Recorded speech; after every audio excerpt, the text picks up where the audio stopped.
Abra sua Bíblia, querido, graça e paz. Por favor, vamos lá. Abra no livro de Lucas, capítulo 24. Lucas, capítulo 24, no verso 13. Lucas 24, verso 13. Estamos aqui nessa noite especial de ceia, onde nós já celebramos a ceia, mas continuamos na presença do Senhor, amém? Vamos ler a palavra do Senhor. Lucas, capítulo 24, verso 13. Encontraram? Amém? Diz assim a palavra do Senhor. Naquele mesmo dia, dois deles estavam indo para um povoado chamado Emaús, a 11 quilômetros de Jerusalém. No caminho, conversaram a respeito de tudo o que havia acontecido. Enquanto conversavam e discutiam, o próprio Jesus se aproximou e começou a caminhar com eles. Mas os olhos deles foram impedidos de reconhecê-lo. E lhes perguntou: sobre o que vocês estão discutindo enquanto caminham? Eles pararam com os rostos entristecidos. Um deles, chamado Cleopas, perguntou-lhe: você é o único visitante em Jerusalém que não sabe das coisas que ali aconteceram nesses dias? Que coisas? Perguntou ele. O que aconteceu com Jesus de Nazaré? Responderam eles. E ele era um profeta poderoso em palavras e em obras diante de Deus e de todo o povo. Vamos pular lá para o verso 25. E ele lhes disse: como vocês custam a entender e como demoram a crer em tudo que os profetas falaram? Não devia o Cristo sofrer todas essas coisas para entrar na sua glória? E começando por Moisés e todos os profetas, explicou-lhes o que constava a respeito dele em todas as Escrituras. Ao se aproximarem do povoado para o qual estavam indo, Jesus fez com que ia mais adiante. Mas eles insistiram muito com ele: fique conosco, pois a noite vem e o dia já está quase findando. Então ele entrou para ficar com eles. Quando estavam à mesa com eles, tomou o pão, deu graças, o partiu e deu a eles. Então os olhos deles foram abertos e o reconheceram, e ele desapareceu da vista deles. Perguntaram um ao outro: não estava ardendo os nossos corações dentro de nós, enquanto ele nos falava no caminho e nos expunha as Escrituras? Vamos orar, queridos. Senhor, mais uma vez na Tua presença nós nos colocamos. Nós somos, ó Pai, dependentes do Senhor, necessitamos do Senhor e da Sua presença. Por isso, ó Pai, nos conduza, continue nos conduzindo nessa noite para o louvor da Tua glória. Fala conosco, ó Pai. Fala conosco enquanto estamos aqui debruçados na Tua palavra, em nome de Jesus. Amém? Vem aqui comigo, queridos. Quanto você já caminhou nessa vida? Talvez você já caminhou muito, porque você já tem uma idade aí um pouco mais avançada, ou você caminhou pouco, porque você está começando agora a vida. A nossa vida é feita de caminhos. A nossa vida é feita de caminhadas. Existem caminhos que nós vamos trilhar, uns mais difíceis, outros um pouco mais fáceis. Existem caminhos que nós precisamos passar por ele, e outros que nós precisamos evitá-los. A vida é uma caminhada, e a caminhada faz a vida. E é nesse processo de caminhar é que nós vamos crescendo, e o Senhor vai também nos restaurando e também ministrando e nos desenvolvendo. Quando nós caminhamos, você que gosta de fazer caminhada, você está desenvolvendo a sua saúde, a sua musculatura e tudo mais. Assim também na nossa vida, na nossa caminhada de vida, nós estamos sendo forjados. Então existem os caminhos bons, os caminhos maus, e é sobre esse caminho que eu quero falar com você nessa noite. A palavra de Deus, no Salmo 37:5, não precisa abrir, diz assim: entrega o teu caminho ao Senhor. É um texto muito conhecido, talvez você já até compartilhou esse texto lá no seu seu Facebook. Hoje em dia ninguém usa Facebook mais, né? No seu Instagram. Você já compartilhou isso, entrega o seu caminho ao Senhor. Essa entrega no hebraico, essa palavra caminho, na verdade em hebraico, ela significa jornada, ela significa hábito, curso da vida, ela significa o caráter moral. Então o caminho da nossa vida é tudo o que está em nós. Esse é o caminho que nós precisamos falar hoje. Pois bem, nós lemos aqui um texto de Lucas 24, onde 2 discípulos de Jesus estavam num caminho, o caminho de Emaús.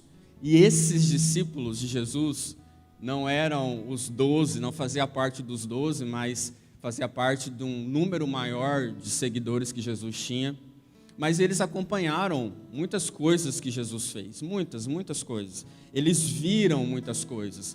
Só que aquele dia em específico, no caminho de Emaús, era exatamente o 3º dia que Jesus havia morrido. Aqueles discípulos, eles tinham uma expectativa muito grande no coração deles do que Jesus ia fazer. Porque a promessa sobre Jesus, sobre o reino de Cristo era muito grande. Então encheu eles de expectativa, e nós falamos de expectativa aqui. Encheu o coração daqueles 2 discípulos de expectativa. Porém, entretanto, a expectativa naquele momento para eles foi frustrada, porque eles não esperavam que aquele rei, aquele Messias, aquele mestre tão poderoso, tão inteligente, tão sábio nas suas palavras e os milagres que Jesus tinha feito, testificaram disso, morresse. Acabou. Então eles estavam ali investindo a vida deles 100% em tempo integral no ministério de Jesus. Inclusive, eles foram enviados por Jesus como missionários para pregar a palavra. Eles também vivenciaram milagres através da vida deles.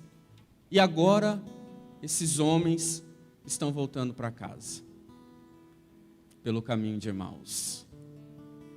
O caminho de Emaús, querido, para muitos é o caminho da decepção. O caminho de Emaús é o caminho da desistência. O caminho de Emaús, muitas vezes, pode significar para nós o caminho da frustração. Frustração. E essa palavra frustração gera muitas coisas dentro de nós. Aqueles homens, eles desistiram de Jesus. Eles deixaram Jesus. Eles não ouviram as promessas e viveram através daquelas promessas. Eles abandonaram, eles voltaram pelo caminho da decepção, da amargura. A história deles tinha terminado naquela sexta-feira, a sexta-feira da paixão, da morte. Eles não tiveram a expectativa da ressurreição que estava prometida. Por quê? Porque a frustração embaçou a sua visão. E quando a frustração embaça a nossa visão, nós ficamos impedidos de contemplar Jesus. Quando a frustração embaça a nossa visão, e é sobre isso que eu quero falar com você, nós ficamos impedidos de contemplar Jesus.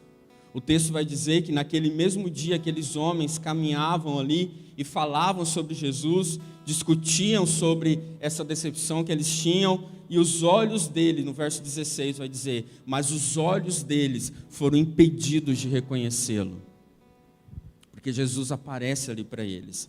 Então essa visão embaçada da vida nos leva a desistir, porque nós só enxergamos a frustração, nós só enxergamos a tristeza, nós só enxergamos isso que está tomando o nosso coração, e aí nós voltamos por causa dessa dor, nós olhamos para trás, nós vamos fazer aquilo que a gente estava acostumado a fazer lá atrás, e nós desistimos de olhar e continuar caminhando pelos olhos da fé. Ah, querido, naquele caminho, aqueles discípulos, diz o texto, eles falam da sua frustração. Isso para nós é interessante porque quando nós não falamos daquilo que nos frustrou, daquilo que nos chateou, talvez isso dentro do seu coração pode te matar por causa desse silêncio, dessa mágoa, dessa água amarga dentro de você. E isso vai vivendo dentro de você e você não libera isso, você não fala disso, você não trata disso, você não confessa isso para ser curado, e você vai ficando ainda mais embaçada com a sua visão. Meu querido, eles discutiam, eles questionavam sobre o que não tinha acontecido, pelo menos a expectativa do coração deles, que Jesus fosse ali. E enquanto eles questionavam, eles discutiam, Jesus se aproximou e começou a caminhar com eles.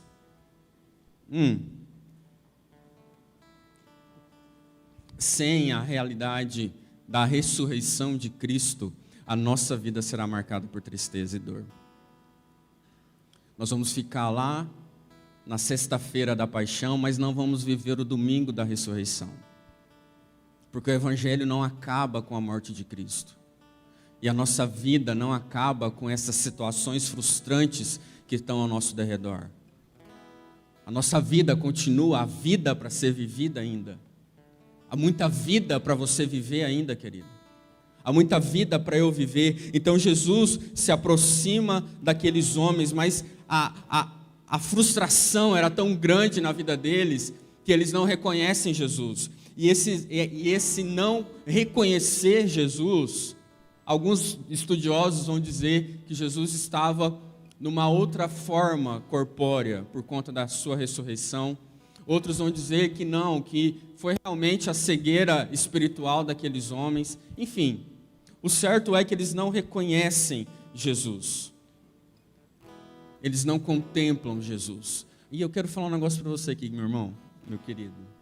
A contemplação faz parte da sua vida, da minha vida, da nossa vida. Contemplar é quando você olha para algo, e nós somos seres contemplativos. Você vai contemplar algo que te atrai, uma beleza que te atrai, uma mesa bonita. Nós somos seres assim, nós somos seres contemplativos. Você vai contemplar a natureza, você vai contemplar ali as coisas que estão passando diante dos seus olhos. E essa contemplação, quando nós trazemos para a nossa vida cristã, ela é muito importante, porque nós precisamos contemplar o Senhor. Nós precisamos contemplar Jesus na nossa caminhada. Não tem como a gente andar a nossa vida sem haver uma contemplação, que ao mesmo tempo é uma rendição por quem Jesus é. Se você anda nessa vida, se você caminha por essa vida apenas contemplando a sua dor, contemplando a si mesmo, contemplando as coisas terrenas, a sua vida está fadada ao fracasso, meu irmão, meu querido. A tristeza, a depender do outro tão somente, não depender de Deus, a confiar somente naquilo que as suas mãos podem fazer e contemplar, mas não contemplar aquilo que é espiritual e sobrenatural. Nós precisamos contemplar Jesus, e essa contemplação tem a ver com o nosso olhar sobre a vida, sobre as coisas. Por isso, o Cristo vivo é o ápice da nossa contemplação, amém? O Cristo ressurreto é o ápice da nossa contemplação. Nós estamos aqui diante da ceia do Senhor e você não está apenas contemplando aquilo que Jesus fez por você, mas você está contemplando aquilo que Ele é hoje e o que Ele será, porque Ele é o mesmo ontem, hoje, o será eternamente. Jesus não parou o processo dele, Ele é vivo, Ele se movimenta, Ele é real. Amém, querido? E nós precisamos contemplar isso. Nós precisamos contemplar essa paixão de Cristo. Nós precisamos contemplar o seu amor por nós e não ficarmos contemplando somente a frustração. Aí, quando a frustração vem e embaça a nossa visão, ficamos impedidos de contemplar Jesus, mas também paramos a nossa vida em torno dessa frustração. Jesus chega para aqueles discípulos no caminho, está ali com eles. E aí, Jesus faz uma pergunta: sobre o que vocês estão discutindo? E aí diz o texto que eles pararam, e não pararam de qualquer jeito, pararam com o rosto entristecido. A frustração faz com que nós paremos a nossa vida. A gente vive girando em torno dela. E Jesus, querido, tão poderoso, maravilhoso, ele ainda faz uma pergunta para eles. Por mais que ele sabia qual seria a resposta, mas isso mostra para mim e para você quão gracioso o Senhor é, a ponto de parar e querer saber de você, e querer saber da sua pessoa, e querer saber o que está acontecendo, por que você está com esse rosto abatido, por que você está frustrado. Vamos, fale para mim. É como se Jesus estivesse perguntando para você mesmo verbalizar. Fala aqui as suas frustrações, conta para mim o que está se passando dentro de você. Coloca para fora nesse processo espiritual e terapêutico de Deus. Coloca para fora, fala comigo. O que você está sentindo? Por que o seu coração está assim? Por que você está com essa cara abatida, essa afeição de frustração? E era assim que eles estavam, aqueles dois discípulos de Jesus. O mesmo verbo empregado aqui para tristeza é mau humor, a ponto de Cleopas ouvir essa pergunta de Jesus e falar: uai, você não está sabendo o que aconteceu aqui em Jerusalém esses últimos dias? Só você que não está sabendo? E aí Jesus ainda pergunta: que coisas são essas? Quando nós estamos frustrados, normalmente a gente fica amargurado, e a gente se torna uma porteira. A gente começa a tratar mal os outros ao nosso redor, porque a nossa visão está embaçada, porque eu só enxergo a minha dor, porque eu só enxergo a minha frustração, porque eu não enxergo nada além de mim. E Jesus pergunta, e Jesus ouve aqueles homens, porque a resposta de Cleopas e aquele outro seu amigo, discípulo, é grande. É do verso, a gente vê aqui do verso 21 até o 24, 20 a 24, ele falando sobre a decepção que eles tiveram. Eles começam a dizer, ele era um profeta, Jesus na frente deles, e eles não se reconheceu e disse, ele era um profeta passado, era poderoso nas suas palavras, era poderoso em obras de todo o povo. Porém eles continuam, e como os principais dos sacerdotes entregaram a condenação, depois eles falam, e nós esperávamos, olha a expectativa deles, que ele remisse Israel. Mas agora, sobre tudo isso, e já o terceiro dia, e nada aconteceu. Já é o terceiro dia, e nada aconteceu.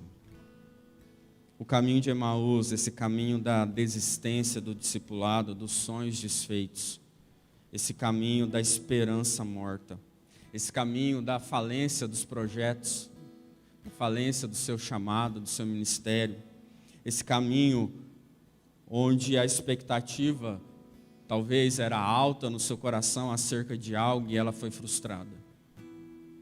Quando a frustração embaça a nossa visão, nós paramos em torno da nossa própria vida.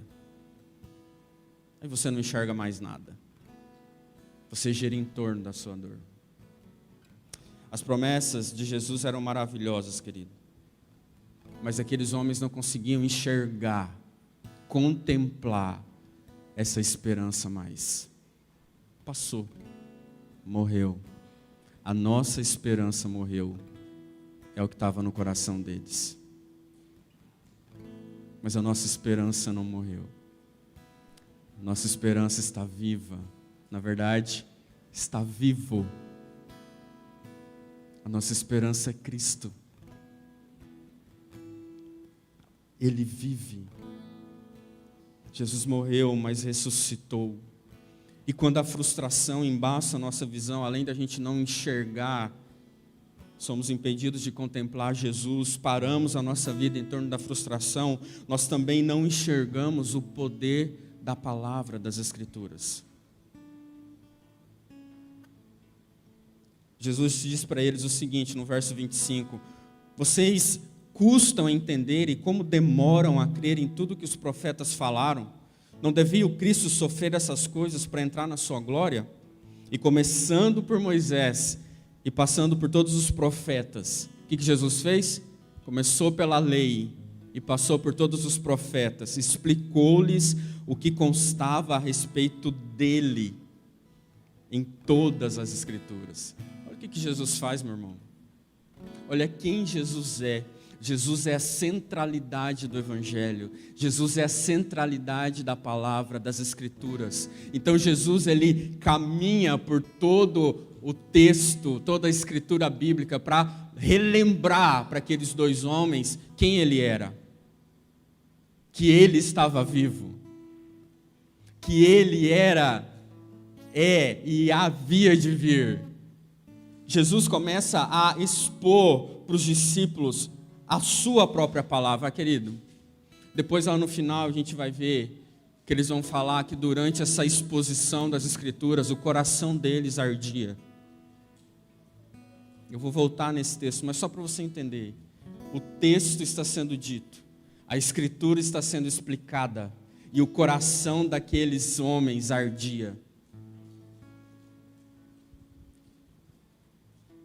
Cristo, conforme Cristo vai falando com eles, essa graça de Jesus de parar tudo e expor o seu amor, você entende isso? Aqueles homens estavam frustrados, estavam sem esperança, tinham desistido de Jesus.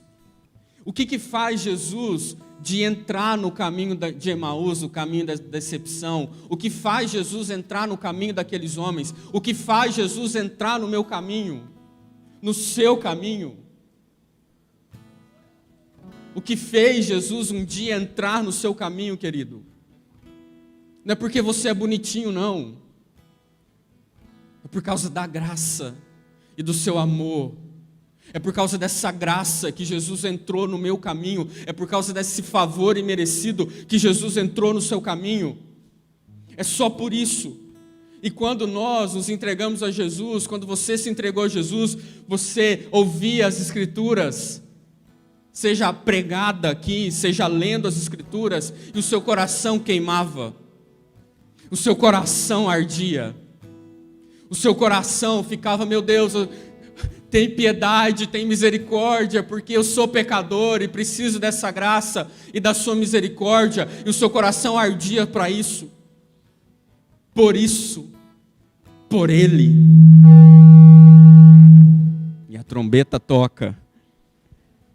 Amém? Parou? Quando os nossos olhos são iluminados, não são iluminados pela palavra de Deus, nós não enxergamos Cristo como centro do Evangelho, nós enxergamos a nós mesmos.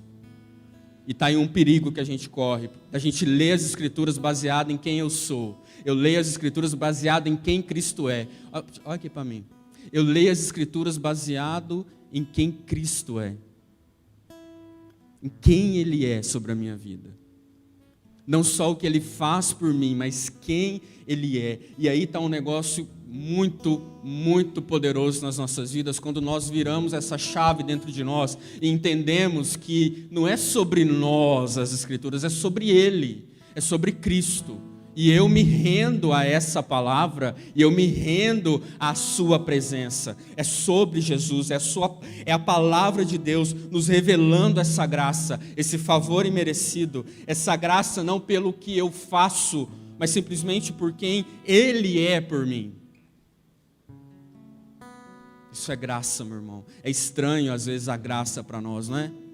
Mas eu não preciso fazer nada, não. É graça.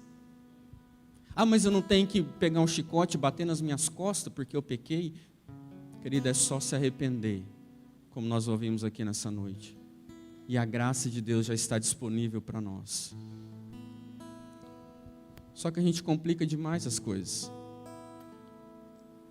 E nos esquecemos dessa graça. Sabe o que eu preciso fazer?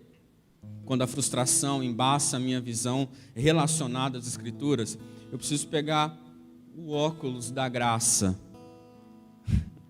e colocar sobre os meus olhos. E começar a ler essas Escrituras, a sua palavra, com uma nova visão.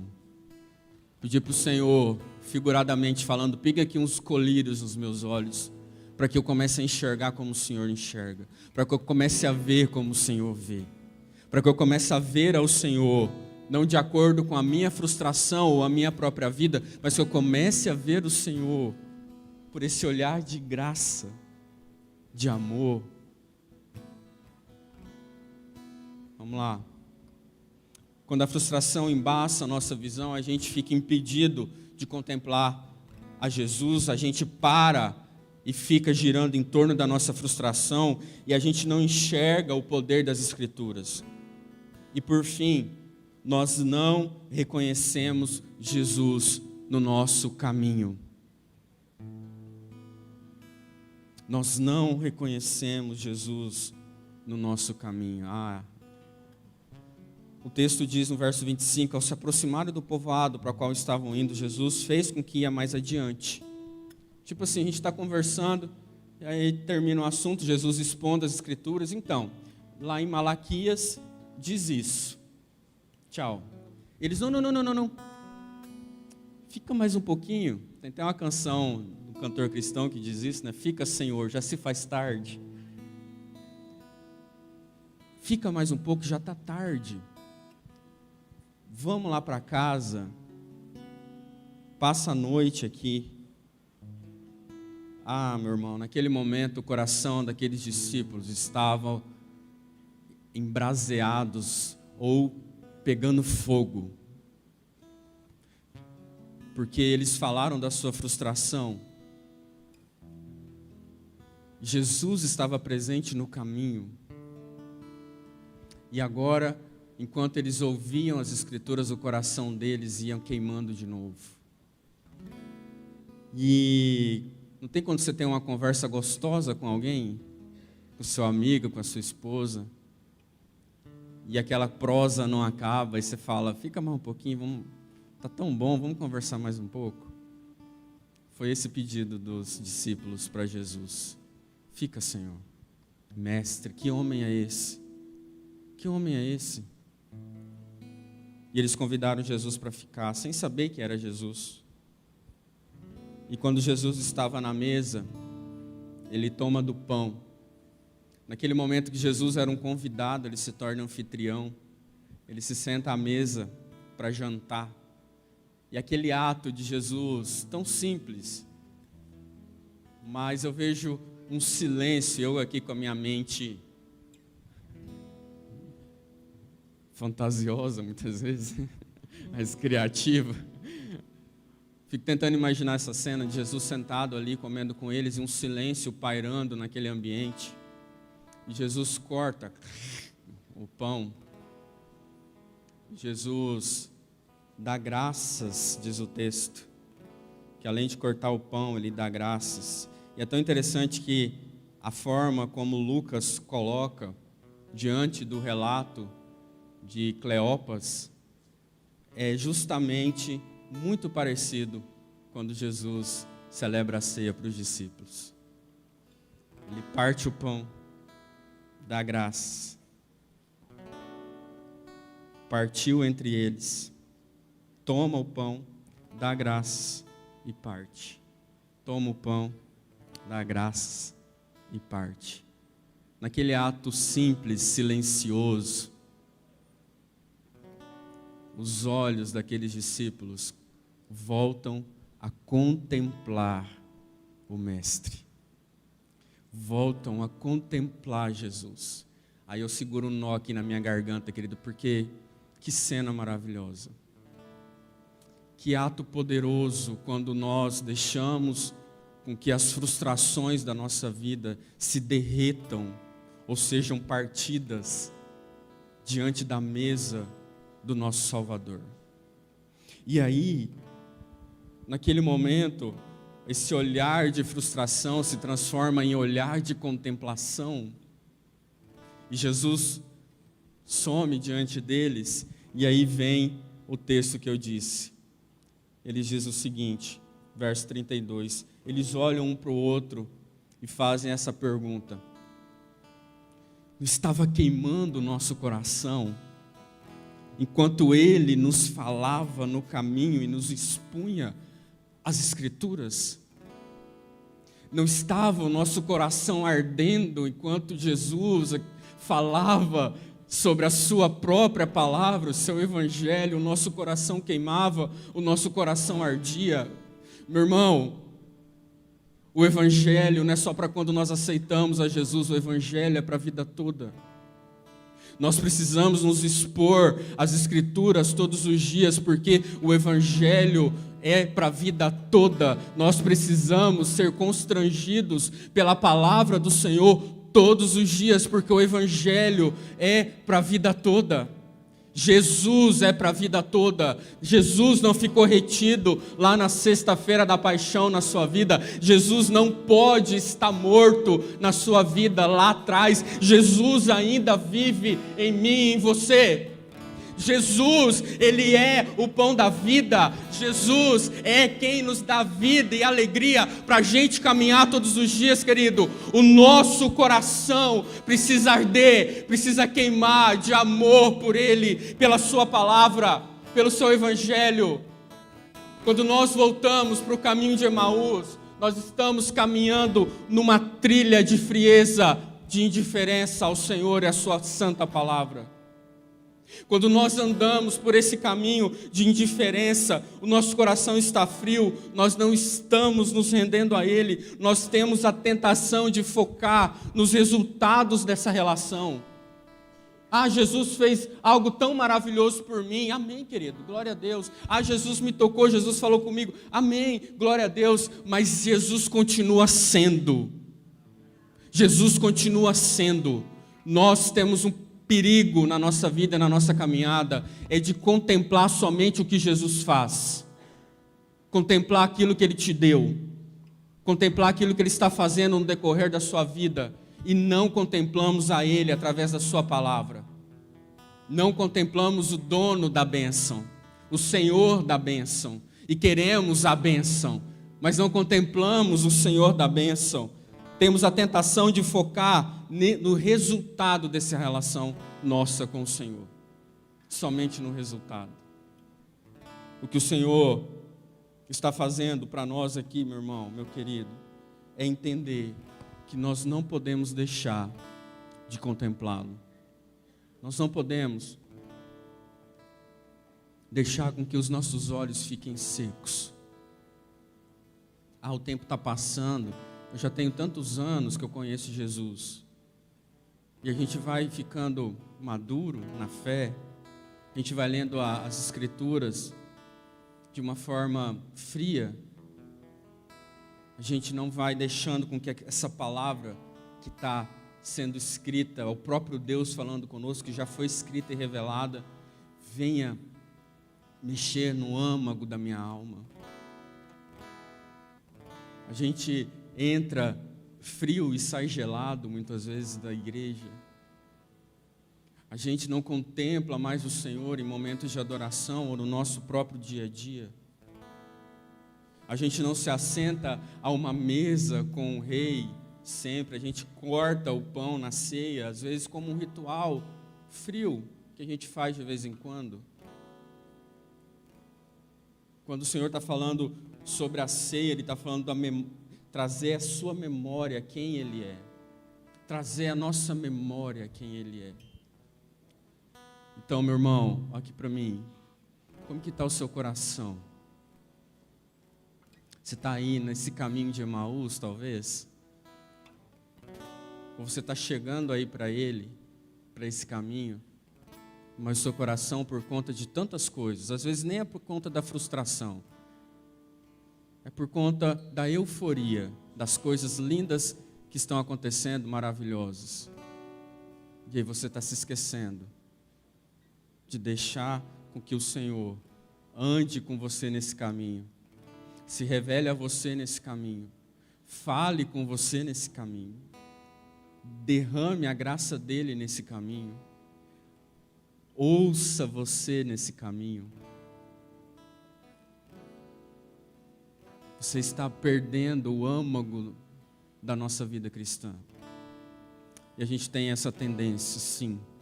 E a gente precisa reconhecer isso, sim. Que muitas coisas roubam a glória do Senhor da nossa vida. Muitas coisas, pessoas roubam a centralidade do Senhor nos evangelhos, nas escrituras. E eu não quero, querido, a começar em mim, essa palavra é para mim, é para todos nós, porque a nossa tendência é a gente ir crescendo, porque agora eu sou pastor, porque agora eu sou fulano de tal, porque agora eu sou líder. Meu irmão, a minha luta é voltar sempre para a simplicidade, a profundidade do Evangelho. Porque essas luzes aqui, sobre a minha cara, essa estrutura que cada um de nós, como família, estamos melhorando, não é nada diante da glória do Senhor, meu querido.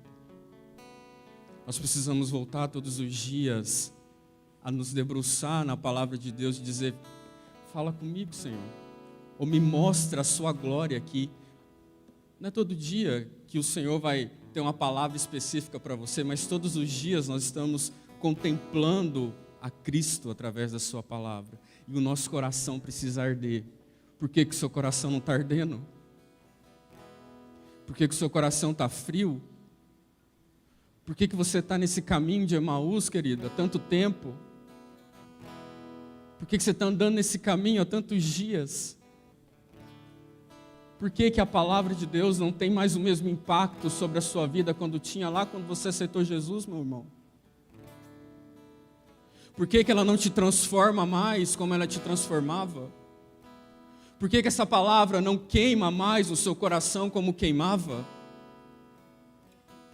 São perguntas que a gente precisa colocar diante do Senhor, porque senão a gente vai se perder. A gente vai se perder como igreja e nós não podemos. A gente não pode só ficar vivendo de experiências passadas. Cristo é vivo. E Ele quer se revelar a você através da sua palavra. Ele vive. Ele vive. Ele andou com aqueles discípulos. Os discípulos agora contemplaram Ele novamente. Contemple o Senhor na sua vida. Na simplicidade, no ordinário da sua vida. Contemple o Senhor todos os dias na sua história. Não se encante com os holofotes, não se encante com os seus títulos. Contemple o Senhor nas Escrituras. Deixe as Escrituras impactarem, queimarem novamente o seu coração.